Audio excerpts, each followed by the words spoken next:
Olympics లో కబడ్డీకి చోటు దక్కాలి. ఆ దిశగా మోదీ చొరవ తీసుకోవాలి. పోలాండ్ కబడ్డీ ఫెడరేషన్ అధ్యక్షుడు భారత ప్రధానమంత్రి నరేంద్ర మోదీ ప్రస్తుతం పోలాండ్ లో పర్యటిస్తున్న విషయం తెలిసిందే. ఈ పర్యటనలో భాగంగా మోదీతో Poland kabaddi federation president Michal Spiczko సమావేశమయ్యారు. ఈ సందర్భంగా విశ్వ క్రీడలు ఒలింపిక్స్ లో కబడ్డీకి చోటు దక్కితే బాగుంటుందని పేర్కొంటున్నారు. 2036 ఒలింపిక్స్ లో కబడ్డీకి చోటు దక్కుతుందని ఆశిస్తున్నట్లు తెలిపారు. ఆ దిశగా భారత ప్రధాని నరేంద్ర మోదీ చొరవ తీసుకోవాలని కోరారు.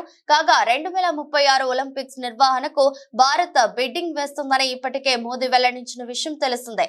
ప్రధాని మోదీతో భేటీ అనంతరం మిచెల్ స్పిక్సో మాట్లాడుతూ మోదీతో మాట్లాడిన తర్వాత పాజిటివ్ ఎనర్జీ వచ్చినట్లు అనిపిస్తుంది. ప్రధాని మోదీ వల్ల భారత్ అన్ని రంగాల్లో బలంగా మారుతుంది. క్రీడా రంగంలో మునుపటి కంటే బలంగా తయారైంది. ప్రతి క్రీడల్లోనూ రాణిస్తుంది. అహ్మదాబాద్ లో భారీ స్టేడియంలో నిర్మాణంలో మోదీ కృషి ఎంతో ఉంది. అక్కడ నేను వరల్డ్ కప్ ఆడా.